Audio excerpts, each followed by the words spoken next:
Selamat datang kembali lagi bersama saya Resti Wijaya Putra. Di video kali ini kita akan membahas tentang fermentasi ya, tentang definisi, sejarah, dan perkembangan dari fermentasi.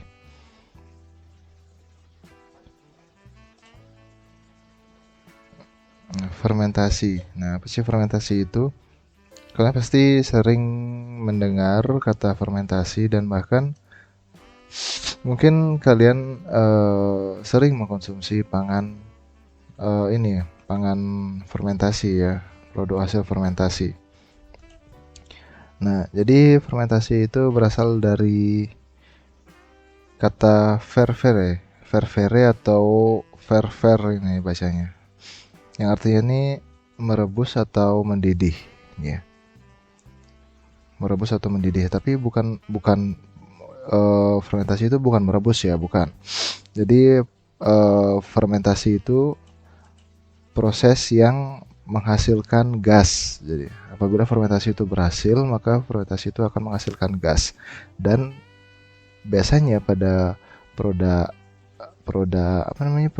cair, fermentasi itu akan menghasilkan gas yang mana akan menimbulkan efek gelembung. Makanya di sini kondisi cairan bergelembung. Contohnya itu pada minuman bir ya. Ini kan ada buih-buihnya, ada gelembung-gelembungnya, itu contohnya. Gasnya itu sendiri dihasilkan dari katabolisme anaerob terhadap gula yang terdapat pada bahan yang difermentasi. Jadi begitu ya. Tetapi dalam bidang mikrobiologi dan biokimia, fermentasi memiliki arti yang berbeda. Di bidang mikrobiologi, fermentasi adalah setiap proses untuk menghasilkan produk dari pembiakan mikroba. Sedangkan bidang biokimia, bagian depannya sama, setiap proses yang menghasilkan produk dari perkembangbiakan mikroba, tapi ada tambahannya yang dihubungkan dengan pembangkitan energi oleh katabolisme senyawa organik. Jadi itu pembedanya fermentasi di bidang mikrobiologi dan biokimia.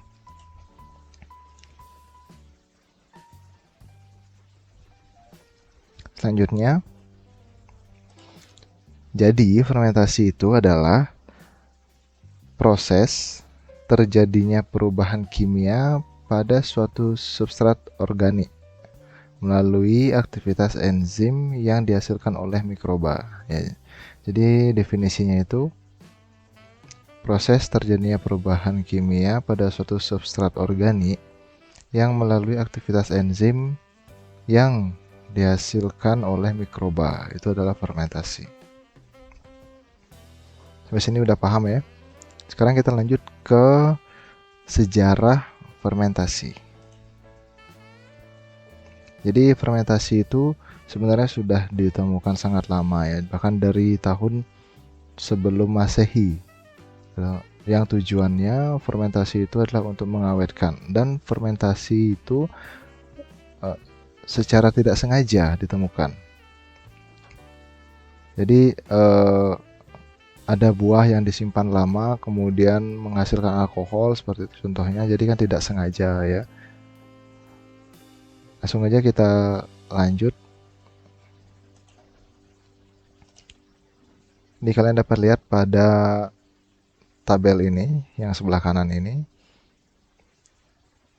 Yang pertama, ini tahun 7000 sebelum Masehi, di mana dari peradaban Tiongkok kuno ya menciptakan minuman sejenis bir yang disebut kui, yang dibuat dengan beras, madu, dan buah anggur, dan juga tanaman hawthorn nih, tanaman hawthorn plants ya. Selanjutnya tahun 4300 sebelum Masehi, resep bir pertama kali ditemukan. Selanjutnya tahun 3500 sampai 300 sebelum Masehi, Di sana orang Mesir menggunakan ragi untuk membuat roti dan membuat bir, dan juga orang-orang Mesir memfermentasi hasil ternak nih, dairy product. Jadi seperti susu itu difermentasi menjadi keju, yogurt, dan butter. Tahun 2000 sebelum Masehi pertama kali didokumentasikannya acar timun di Timur Tengah ya. Selanjutnya 1500 sebelum Masehi itu orang ini Babilonia mengembangkan teknologi untuk mengawetkan sosis daging ya. Di sini teknologi to preserve meat sosis ya, pengawetan sosis. Tahun 300 sebelum Masehi fermentasi sayuran menjadi tersebar luas di Tiongkok ya. Selanjutnya 200 sebelum Masehi fermentasi teh dikatakan berasal dari Tiongkok, dari China. Dan selanjutnya nama kombucha itu berasal dari Jepang, dan itu pada tahun 400 setelah Masehi. Dan yang terakhir tahun 500 sampai tahun 1000 setelah Masehi, perkembangan luas fermentasi ya. Fermentasi itu mulai berkembang luas ya, dari serial, kacang-kacangan. Contoh produknya itu adalah miso, dosa, dan sake ya. Ini contoh-contohnya. Kita lanjut. Nah, terlepas dari sejarah yang tadi, itu kan sejarah kuno ya. Sekarang ada sejarah modern nih tentang fermentasi, yang itu ditemukan oleh Anthony van Leeuwenhoek. Ini jadi si Anthony van Leeuwenhoek ini menaburkan benih mikrobiologi ya ke sebuah bahan pada tahun 1683, dan setelah kejadian tersebut mulai berdiri perusahaan-perusahaan ilmiah yang bergerak di bidang fermentasi. Selanjutnya ada Louis Pasteur. Louis Pasteur ini penemu pasteurisasi juga ya. Louis Pasteur ini mengembangkan minuman beralkohol awalnya. Sebelum pasteurisasi, mengembangkan minuman beralkohol. Dan Louis Pasteur ini juga telah mempelajari fermentasi dan menemukan bahwa ragi ini mengubah gula menjadi alkohol, dan efek pengasaman yang terjadi atau rasa asam yang ada pada hasil fermentasi itu disebabkan oleh kontaminasi mikroba pada bahan ya. Misalnya bahannya anggur tuh terdapat mikroba lain pada bahan, sehingga pada proses fermentasi produk yang dihasilkan akan rasa asam seperti itu.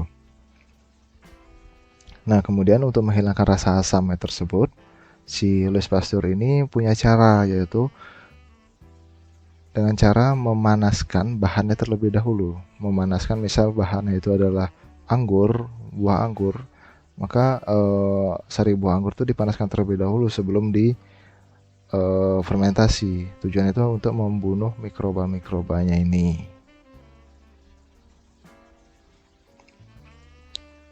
Selanjutnya kita ke perkembangan industri fermentasi.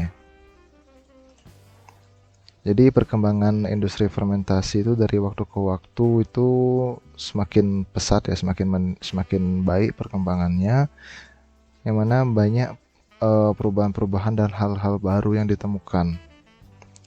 Dan di masa kini terdapat 3 bidang industri yang memanfaatkan fermentasi, yaitu industri pangan, industri biokimia, dan industri farmasi.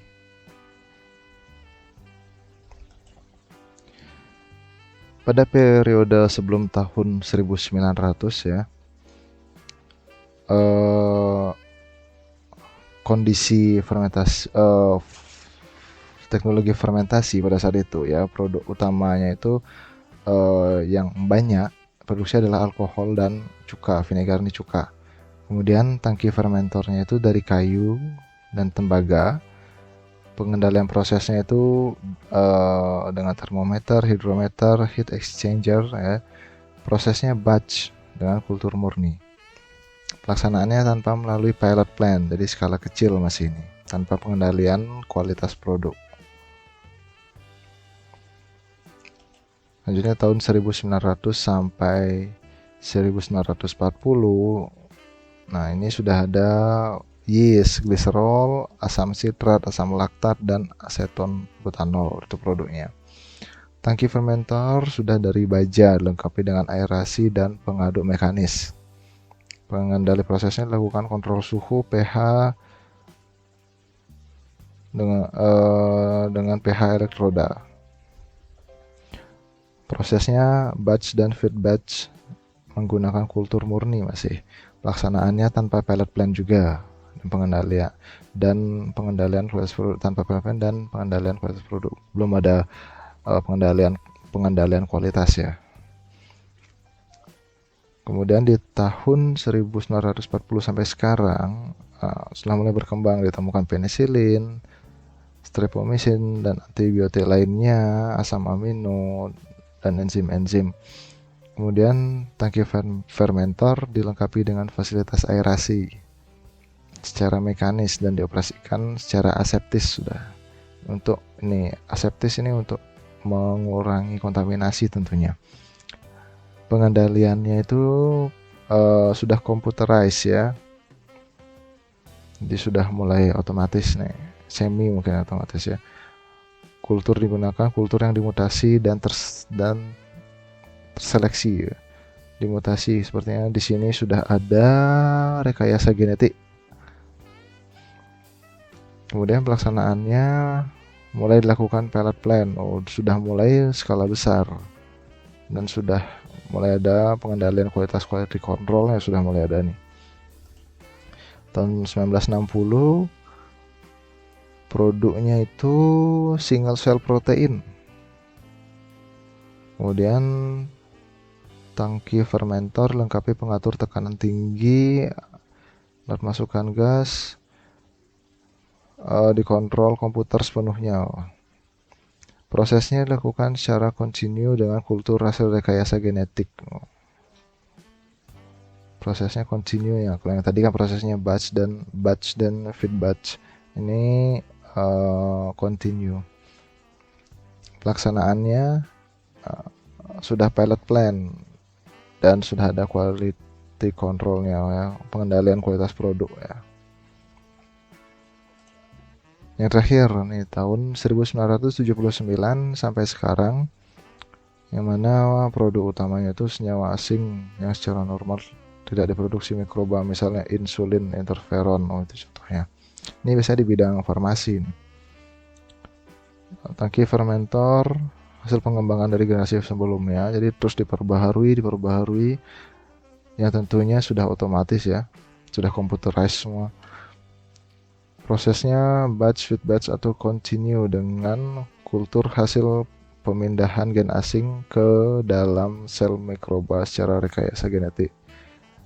Ya, di sini sudah juga mulai rekayasa genetik juga. Pelaksanaannya pilot plant dan quality control selalu dilakukan. Jadi perkembangannya dari tahun ke tahun itu semakin maju, semakin baik. Yang gunanya itu untuk memperoleh hasil produk yang berguna ya. Ya demikian tentang fermentasi kali ini dan terima kasih.